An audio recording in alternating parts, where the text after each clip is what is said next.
Buenas tardes, saludos a todos. En esta edición número 445 de Coloqueo, en esta ocasión tempranito en la tarde, ¿verdad? Hoy en la noche vamos a tener también otro coloqueo, pero en este momento tenemos a un escritor de invitado, a Miguel A. Crespo, quien tiene dos obras de las cuales vamos a estar hablando: Voces entre líneas y Aroma a salitre. Saludos, Miguel, ¿cómo te encuentras? Saludos, Pablo, saludos. Un placer estar aquí contigo y poder compartir con las personas que te siguen, hablar un poquito sobre mis libros. Así que agradecido de estar aquí. Bien, bien. Nada, voy a subir la primera portada. Voy a comenzar con el primer libro que publicaste, que es del 2023. Déjenme un segundito, estamos aquí trabajando. ¿Qué es Aroma de Salitre? Me gustaría que nos dieras una breve o una explicación, ¿verdad? Lo presentaras a nuestro público y luego pasamos al siguiente libro. No, este no es. Ay, ahora tenemos a Miguel Crespo con esta obra.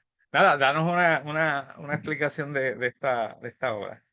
Pues Aroma Salite es una novela romántica, pero basada en hechos reales que ocurren en el pueblo de Camuy. En Camuy, en la playa, hay un peñón que le llaman el Peñón Amador, y desde el 1972 colocaron una cruz sobre él. Yo me inspiré para escribir mi obra basado en esos eventos, pero la obra viene realmente cuando estuve estudiando mi maestría. Había que desarrollar un manuscrito para poder presentarla al final del curso. Y yo empecé esta idea. Estuve buscando ideas en cantidad, pero finalmente una tarde que estábamos frente a ese peñón, mi esposa me dice, mírala, mírala, ella te está hablando, de ella es que tienes que escribir. Y de ahí sacamos la idea de escribir sobre la historia de por qué la cruz está sobre el peñón. Un evento que ocurre en el año 1940 en mi pueblo de Camuy, y un día de San Juan los pescadores ofrecían el servicio de pasearte en sus yolas a remos frente a ese peñón. Ese día, en la embarcación de don Julio Valentín, se montó a Junita Donate con su mamá, con su tía y una amiga, y dieron el recorrido. Lamentablemente, cuando venían de regreso, una ola viró la embarcación, murió don Julio, murió la joven de Juanita, 19 años, próxima a casarse, y se rescataron a la mamá, a la tía y a la amiga. El hermano de Juanita, que era un comerciante de Camuy, juró poner esa cruz sobre el peñón. Le tomó 32 años completar su promesa. La idea de poner la cruz era honrar la vida de esos dos seres que habían fallecido ese día de San Juan. Finalmente, el hermano de la joven se involucró en la construcción de la nueva iglesia católica de Camuy, vio las vigas de la vieja iglesia de 1850 que estaban en muy buen estado, y con ellas, un día de San Juan, en 1972, se puso la cruz sobre el peñón. Así que yo investigué esa historia por unos cuantos meses buscando datos, y tuve la suerte de que encontré a las personas que llevaron las maderos, que hicieron el boquete la apertura en la roca, y cómo fue que pusieron la cruz. Lo pude entrevistar, me confirmaron la historia que yo había conseguido en periódico, así que decidí añadirle una parte romántica, que es la parte de ficción, que es el romance. El romance de una joven camuyana que nace y se cría frente a ese peñón y que quiere ser maestra, tiene 18 años, pero está perdidamente enamorada de un joven pescador, cosa que a su papá, don Carmelo, no le agrada.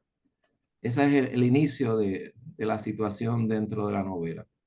Pero como ves, cada vez que el narrador hable sobre el peñón, la cruz o las vigas de la iglesia, es una realidad. Yo copié exactamente lo que estaba sucediendo en ese momento a través del relato que me dieron las personas que participaron activamente en colocar esa cruz.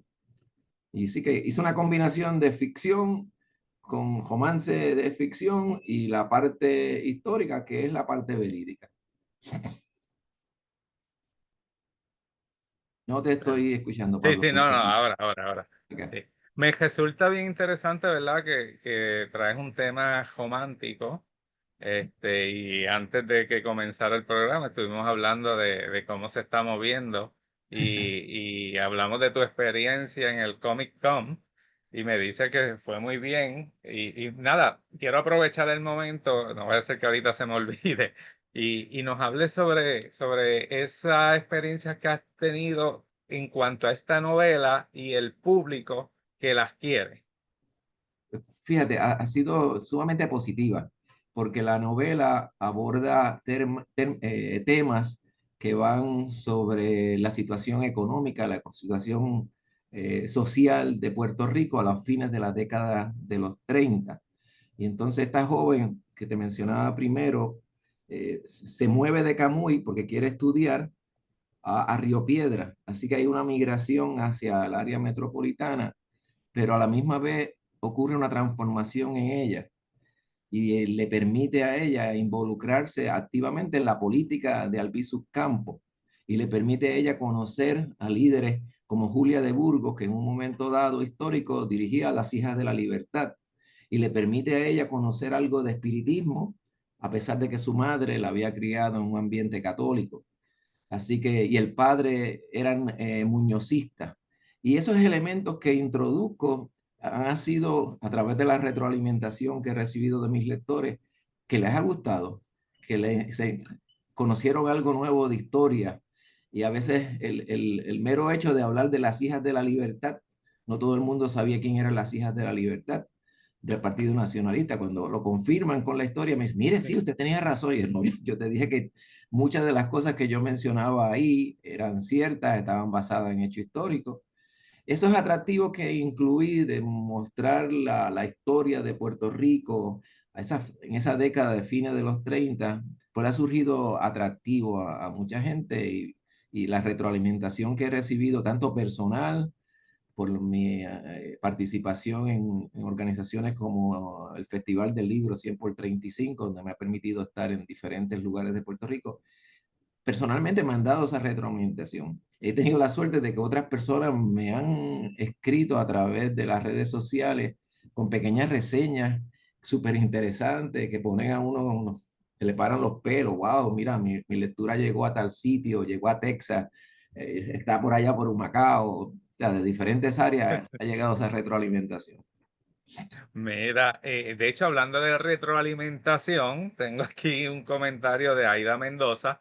No quiero desaprovechar la oportunidad. Ah, Dice, este claro. escritor sabe promover muy bien sus libros. Además, trae temas de vida cotidiana, que esto es bien importante, temas de vida cotidiana que atraen a los lectores. Y yo le sumo esto, estás hablando de vida cotidiana en los 30, que para mucha gente eh, hay un desconocimiento, ¿verdad? Uno puede tener una imagen, quizás la mayoría de las personas piensan en los 30 y quizás piensan en una película de Hollywood, pero no necesariamente es así, ¿verdad? Los 30 No, en no. Puerto Rico, aunque se ha estudiado, no es como algo que la gente le sigue y que promueve, pero a todo esto tú traes el tema.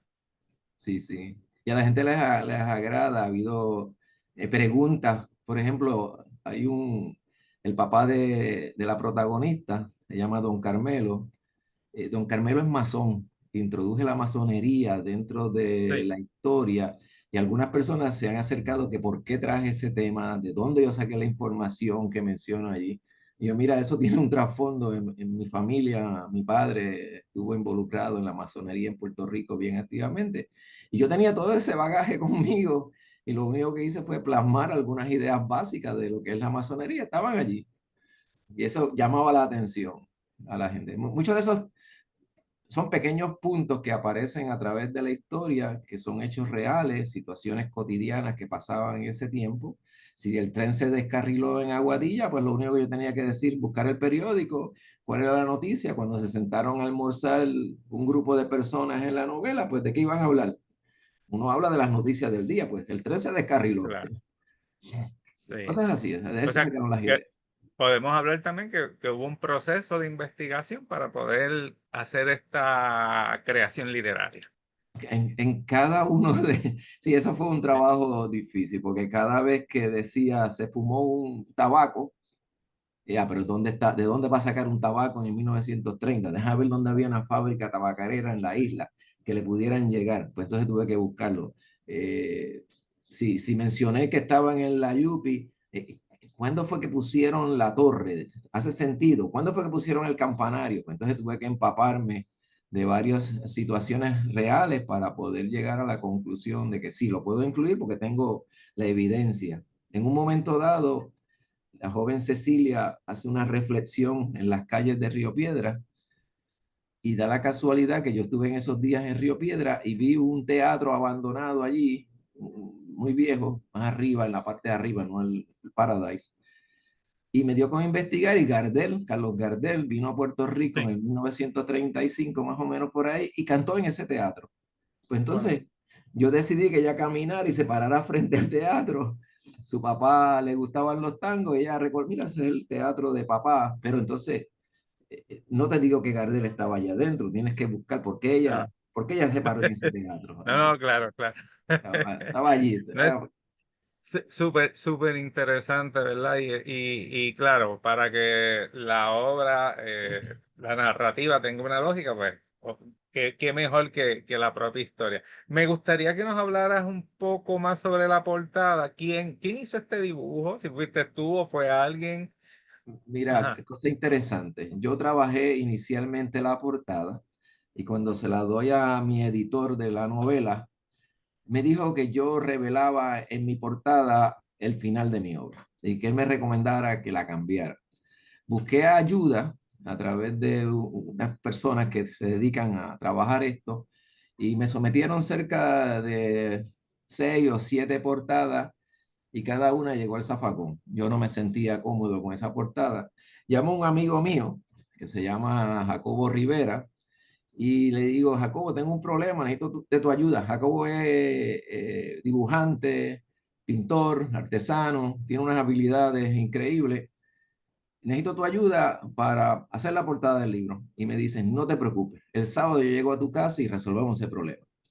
¿Cuál es la expectativa mía? Que el sábado Jacobo va a llegar con pinceles, va a llegar con Canva, va a llegar con una libreta, va a llegar con lápices.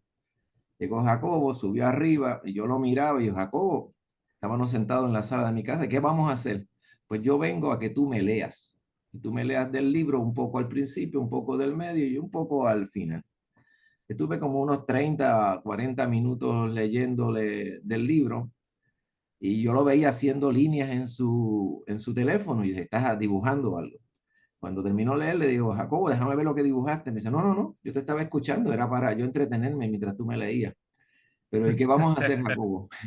Me dice, mira, Miguel, yo te voy a decir lo que yo vi, a ver si estoy bien. Yo vi a una mujer mayor de unos 50 y pico de años, vestida de un traje negro con vetas grises, tenía el pelo recogido en un moño con una cinta azul, tenía en su mano una taza blanca con un borde azul añil. Al lado está parado al lado de una mecedora que no me acuerdo de qué tiene que ver esa mecedora, bien quién se la regaló, porque está allí, pero está en su balcón y su balcón está más alto que el mar. El mar está picado y ella está viendo por primera vez la cruz sobre el peñón. Yo quedé con la boca abierta y este hombre ve más que yo y me dice, le voy a tirar una foto a tu mecedora porque vamos a incluir tu mecedora y cuando yo llegue a casa te voy a enviar algo. Esa pose que está ahí de esa joven es la esposa de Jacobo, que él la hizo ponerse una cinta azul en su cabello, le puso una taza en la mano, le tiró una fotografía, unió la mecedora con la foto de su esposa, marcó el balcón, hizo un garabato en el agua del mar, marcó el peñón, puso una cruz y me mandó el primer garabato a ver si yo estaba de acuerdo. 3 semanas más tarde me entregó un canvas con esa pintura.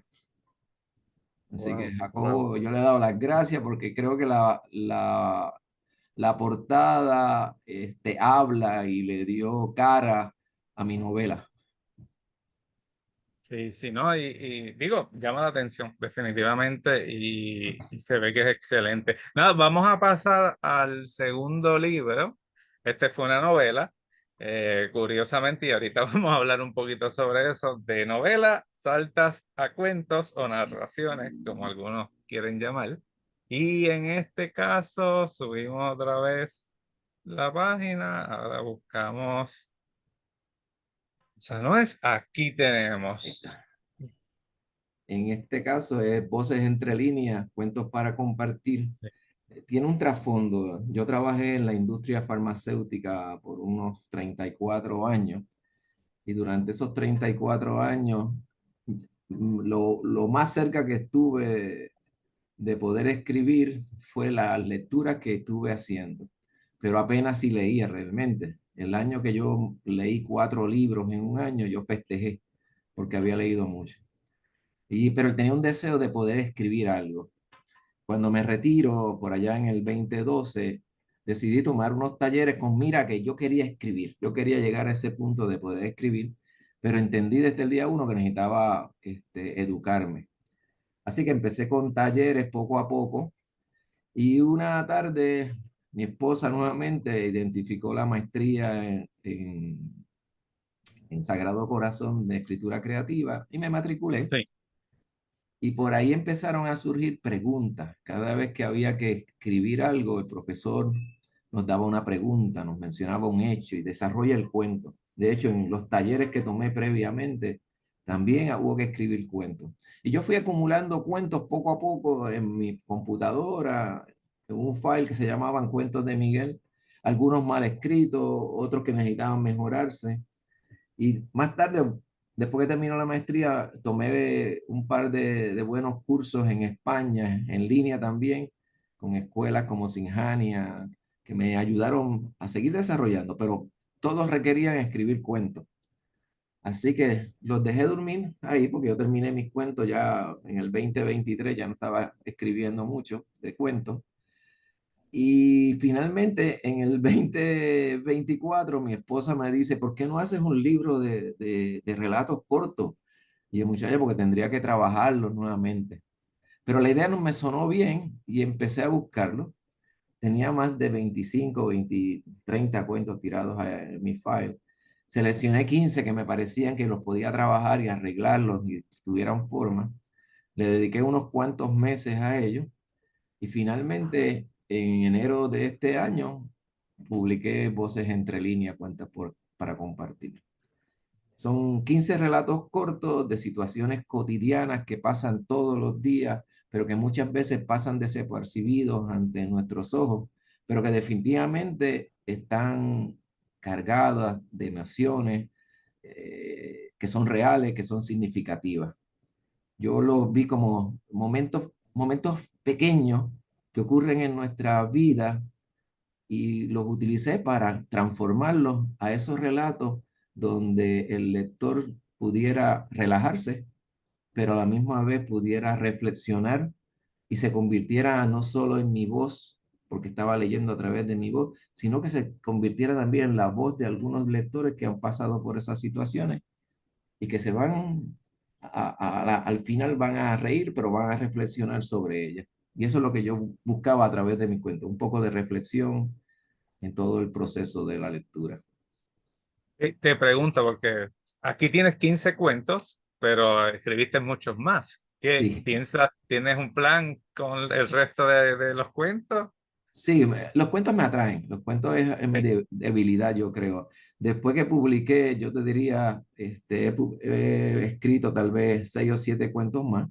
Tuve la dicha y el honor de que sometí uno de mis cuentos a la Universidad Politécnica en San Juan y recientemente, la semana pasada creo que fue, me llamaron que tuvieran la actividad de donde iban a premiar las personas ganadoras y resultó que mi cuento, el ecosistema de las palabras se llama, fue galardonado con el tercer puesto en la categoría de cuentos de la comunidad. Así que estaba súper contento porque me gustó la idea de que me dieran la oportunidad de presentar mi cuento y dos, ni esperaba llevarme un premio y resultó que me llevé el tercer lugar. Así que los De hecho, cuentos me atraen. felicidades. Gracias. Yo obviamente te sigo en las redes, como sigo a muchos escritores, y pues vi ese momento, vi las fotos y vi la celebración. Háblanos, ahorita hablamos de la portada de la obra anterior, vamos a hablar un poquito sobre esta. Háblanos un poquito sobre esta portada, de cómo surge y quién es el creador. Sí, mira, la portada, darle crédito a Cassandra Santiago. Ok, Cassandra es una joven escritora puertorriqueña también, pero también trabaja la parte digital. Ella y yo hablamos en un momento dado a través de WhatsApp, no nos conocíamos, y le expliqué algunos de los cuentos. Le dije, a mí me gustaría presentar como un collage en la portada. Y me dijo, ay María, esa es la misma idea que tengo. Ok. Y 2 semanas más tarde o 3 semanas más tarde me envió su primera muestra donde cada uno de los elementos que tú ves en la portada están conectados con algunos de los cuentos. El paquete en la parte de abajo frente al sofá no fue casualidad que estuviera ahí. Uno de los cuentos se llama El paquete anónimo. Así que por eso está ahí. El sofá, así se llama el sofá. Una enfermera joven que trabaja en sala de emergencia y sufre la pérdida de ese sofá. El gato y la puerta, el primer cuento, se llama El timbre y está relacionado con una maestra de matemática que está viviendo la pandemia encerrada en su apartamento y con la única persona con quien habla en las últimas 4 semanas es con el gato. Y da la casualidad que el gato maulla cada vez que ella le habla. El Bar de la Rosa tiene que ver con Aurora Marina, un cuento de un abogado que sueña una noche que llegó al Bar de la Rosa y conoció a una mujer hermosa, pero lamentablemente desapareció en el bar y lo único que recordaba era la mujer y el nombre del bar, Bar de la Rosa. Por ahí va el cuento.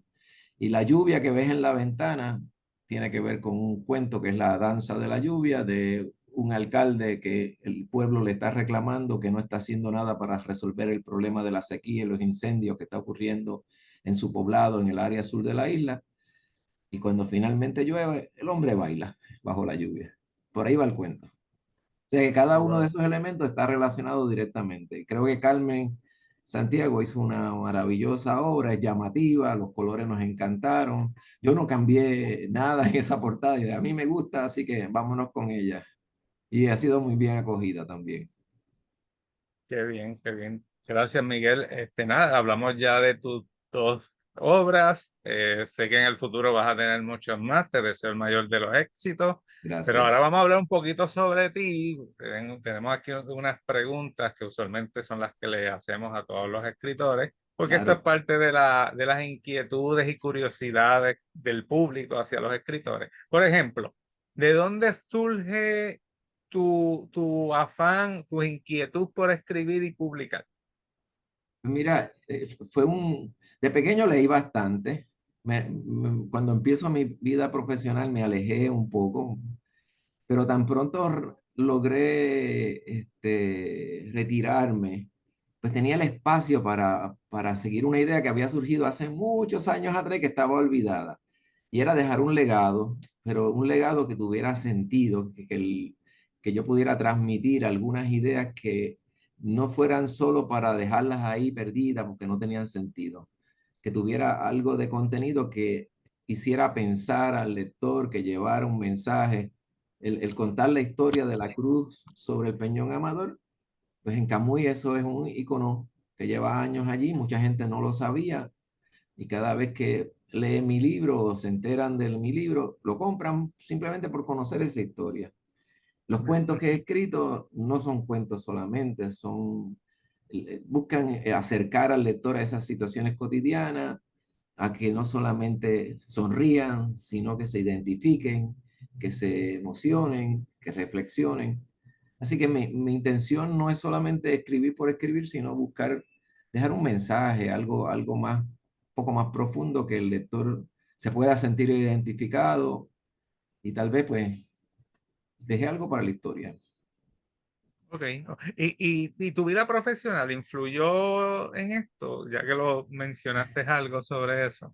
Pues, tuve varios puestos dentro de la industria manufactura, eh, eh, pero unas posiciones que corrí dentro de esta organización donde trabajaba se escribía mucho y yo no las escribía, yo por lo general las corregía, las evaluaba, pues me ayudaban porque había que hacer historia. Lo que sucedía dentro de los eventos que se estaban evaluando eran Sí, pequeñas historias, se, te ayudaban a desarrollar la historia. El único problema que me causó fue que era todo en inglés y entonces se me confundió el español con el inglés. Cuando traté de regresar a escribir en español, alteraba el orden lógico de la oración en español. Tuve que sentarme un buen rato y decir, es la arena blanca, no es la blanca arena.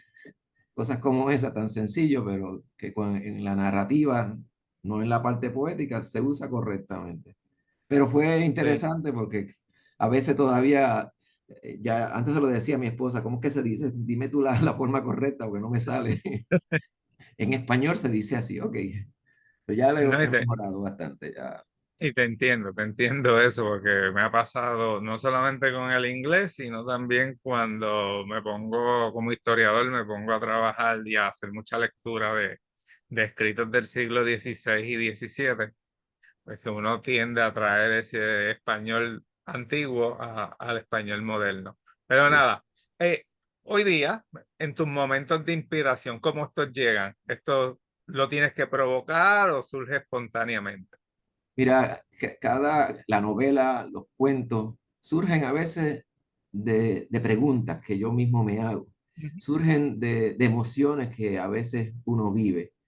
O surgen de recuerdos que están grabados en tu mente y que no han podido perderse. Y algunos de ellos surgen cuando tú pones un buen oído. Por darte un ejemplo, estás en la sala del médico esperando ser llamado y en la otra esquina está una señora hablando en voz alta, que lo único que hace es contar la historia de su vecina o de su hija, a la cual llegó de trabajar a su casa y cuando llegaba a su casa le habían robado, creo que la máquina de cortar grama. Mi Mm. esposa que estaba al lado mío me daba con el brazo y me decía, escucha, escucha lo que está diciendo esa señora. Pues yo hice apunte. Trabajaba de noche, llegó a su casa y encontró que le robaron la máquina. De ahí salió la idea del sofá. La enfermera que trabajaba en sala de emergencia, divorciada, luego de una semana larga de trabajo, eh, finalmente era viernes y lo único que pensaba era llegar a su casa para tirarse en el sofá mullido. Ya no era la máquina de cortar, ahora el sofá mullido. Tuvo que Sí. doblar turno, lamentablemente, pero a las 10 de la noche cuando salió, corrió a su casa. Cuando abrió la puerta, prendió la luz, llegó a la sala, le habían robado el sofá. Pues entonces, de ahí para adelante, viene la ficción completa mía. Yo tenía el pie forzado para llegar a ese punto. Esa es una forma de que lo escuché. Recuerdo, por ejemplo, una cosa que ha estado grabado desde niño en mi cabeza, es que la carretera número 2 entre Camuy y Quebradilla, cuando ibas a la derecha, había una casa grande que decían las historias que me contó mi papá, los vecinos, los amigos, que de noche se oían cadenas, que de noche se escuchaban gritos, que de noche se oía una mujer llorar. Y yo tenía eso metido ahí adentro y decidí escribir ese cuento cuando escribí el retrato de María Dolores. Me llevé esa Mm. casa, la puse en el Puerto Hermina de Quebradilla para hacerlo más directo con Quebradilla y por ahí surgió que llevé a a un psicólogo, que era yo realmente. Yo quería entrar dentro de la casa y llevé al psicólogo a enfrentarse ese miedo que decía que había dentro de la casa y a ver si era verdad. Y de ahí salió el retrato de María Dolores. Recuerdos, memoria, emociones, de todo ahí está reflejado. No soy yo todo el tiempo, son cuentos que a veces, situaciones que escucho y las convierto en la ficción, dándole ese toquecito mágico. Ven acá, ¿tú tienes algún ritual para escribir o simplemente te sientas y escribes? Ah, hablando con Aida, Aida me dijo que eso era un ritual. Yo escribo, generalmente escribo por las mañanas. Me gusta sentir la tranquilidad, el silencio. Yo necesito silencio. Sí. Hay gente que escribe con música, hay gente que puede escribir en cualquier lado. Yo prefiero estar en silencio y puedo redactar, sentarme, estar 2 horas, 2 horas y media y paro. Y lo hago de nuevo por las tardes de nuevo. Puede estar lloviendo, puede haber brisa, pero si estoy en silencio, produzco. Lo único que me sucede es que cuando me involucro en una historia que estoy desarrollando y tiene algo que yo creo que voy por buen camino, por ejemplo, mira, el hombre entró a la habitación, abrió la gaveta del armario y encontró los papeles que necesitaba para resolver parte del caso. O sea, por ahí va la historia. Y Ujú. me acuesto a dormir, lo dejé ahí, salió por la puerta principal de la casa. Cuando me acuesto a dormir, esas cosas empiezan en mi cabeza a volver a aparecer y yo veo al hombre saliendo por la puerta, pero ahí vienen las ideas malas. No, no, no, no, ¿cómo va a salir por la puerta? Todo el mundo lo hubiese visto. Tiene que ser por la puerta de atrás. Lo vas a llevar. Allí Mm. está el gato. El gato lo aruñó, porque esa es la prueba que vas a tener más adelante para cuando alguien diga que él fue el que salió de esa casa y se llevó esos papeles. Entonces, por la mañana me tengo que levantar, es mandado a poner un par de bullets al lado mío o venir a la máquina y cambié. Ahora sale por la puerta de atrás, ahora el gato se despierta cuando lo ve, le pisó la cola al gato o lo aruñó por alguna razón y ya cambié la historia. Eso es parte de las cosas, yo no creo que son rituales, pero es la forma en que me ocurren las historias y me Sí. cambian un poco a ellas.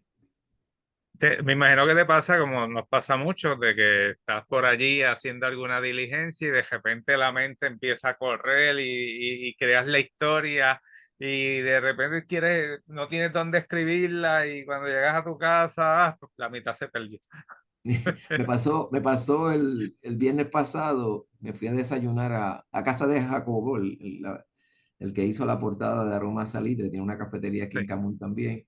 Y estoy sentado con un amigo tomándonos un café y no sé por qué razón salió la conversación de que hay un árbol, un arbusto que él tiene cerca de su casa que cuando lo prende en fuego no bota humo, apenas si se ve humo. Y me dice que se llama raíz de rabo de ratón.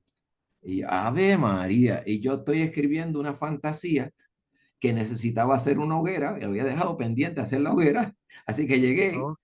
el Kael, que es el personaje principal, está recogiendo ahora madera del rabo de ratón para hacer la hoguera, porque no quiere mostrar dónde está haciendo esa hoguera. O sea que las ideas vienen de todos lados, yo te diría, es cuestión de uno, espera, eso cuadra con mi historia, la añado. Sí, sí. Es súper interesante saber estas cosas. Nada, vamos a pasar a otro tema que quería hablar contigo porque quiero aprovechar y darle la promoción adecuada a nuestros amigos del Festival del Libro 100 por 35. Entiendo que tú eres parte de la directiva, ¿no? Cierto, cierto. Sí, sí. Pues nada, vamos a hablar un poquito sobre esta organización Festival del Libro 100 por 35. ¿Qué nos puedes hablar sobre ellos? Mira, el Festival del Libro 100 por 35, hace como año y medio, un poco más que estoy participando con ellos. Yomar Maldonado es la persona que dirige Sí. esta organización y que le ha dado forma a un grupo de más de 150 escritores independientes que participamos activamente a través de esta organización, llevando nuestras obras a diferentes partes de Puerto Rico. Hemos visitado áreas en el oeste como Cagua, hemos estado en Bayamón, hemos ido a Mayagüez, hemos estado en Ponce, hemos participado en diferentes puntos, dándole la oportunidad a los lectores a que tengan un contacto directo con el escritor para que Mm. conozcan su obra y si están interesadas en ella, pues la puedan adquirir. Yo creo que Omar ha hecho muy buen trabajo en Sí. coordinar todo este esfuerzo con nosotros, pues somos muchos y cada cual tiene sus peticiones, pero Omar ha facilitado ese trabajo y hemos llevado la oportunidad de ofrecerle al público unos puntos adicionales donde conseguir literatura puertorriqueña. Pero a la misma vez, yo creo que nos hemos enriquecido porque Sí. al participar, pues yo puedo mirar lo que está produciendo mi compañero, mira, me parece interesante ese libro, déjame adquirirlo, o vamos a cambiarlo, mira, te doy el mío a cambio del tuyo. Y entonces uno se Ujú. enriquece con esas lecturas. Recientemente, una compañera estaba al lado mío y veo su libro sobre venta de órganos humanos. Y me trajo el tema y yo, me voy a llevar tu libro, te lo voy a comprar. Y me he leído su libro y me encantó, es de Betty Díaz. Puse una reseña en Sí. las redes y Betty me llamó y me dice, Miguel, se han vuelto locos con tus comentarios, están pidiendo mi libro, tengo nuevas participaciones. Y yo, Betty, para eso estamos, para ayudarnos. Yo creo que promueve ese tipo de participación donde nos Sí. compartimos, nos ayudamos mutuamente. Tiene no es solamente vender, es mucho más allá de eso. Sí, sí, definitiva. De hecho, saludamos a Yomar, que lo he tenido aquí en el programa en 2 ocasiones, si no me equivoco, Ok, y promoviendo el propio festival, que es una actividad itinerante, o sea, que se mueve a través de distintos lugares de Puerto Rico y le da exposición a los escritores y le da la oportunidad al público que no necesariamente pues tienen una librería, sabes que tenemos una crisis de librerías, las que nos quedan son muy pocas y están reducidas a pequeños lugares. cierto. Nada, y como parte de nuestra labor es la promoción literaria y promover que la gente continúe leyendo. Por eso le damos mucho espacio aquí. A Betty también la tuvimos aquí con su Ah, qué bien, qué novela. bien. Sí, sí, súper interesante. Sí, Y nada, le damos el ese espacio a todos los escritores. Dime, dime, Miguel. No, estaba pensando, algo que hacemos dentro de este ejercicio del Festival del Libro es que evaluamos cada actividad. Y yo te Sí, podría decir que hace escasamente menos de un mes o un mes estuvimos en Ponce, en Plaza Caribe, y ha sido uno de los centros que más libros se han ofrecido al público y que la aceptación estuvo por encima de 1.200 libros en un fin de semana, un sábado, un domingo la gente adquirió una gran cantidad de libros. O sea que estamos diciendo hay interés en el pueblo puertorriqueño de nutrirse de libros de escritores puertorriqueños. Y creo que esa es parte del objetivo que tenemos dentro de la organización. claro, claro. Mira, Miguel, nada, nuevamente estamos presentando las 2 obras de Miguel Crespo, Voces entre líneas, cuentos para compartir, que fue publicada en el 2024, y su primera obra, una novela, Aroma a Salitre, que es del 2023. Nada, con esto vamos concluyendo el coloquio de esta tarde. Miguel, gracias un millón. Gracias a nuestro público. ¿Algo que quiera decirle a nuestro público antes de concluir el programa? No, ha sido un placer para mí esta oportunidad. Te agradezco a ti, Pablo, y a Coloqueo por permitirme presentarme, presentar mis obras, hablar un poco contigo, hablar del Festival 100 por 35. Me ha parecido excelente. Muchas bendiciones. Gracias, Miguel. Mucho éxito. Gracias a nuestro público que siempre está allí presente. Y nada, vamos a continuar leyendo y promoviendo a nuestros escritores. Buenas tardes. Muchas gracias, te veo.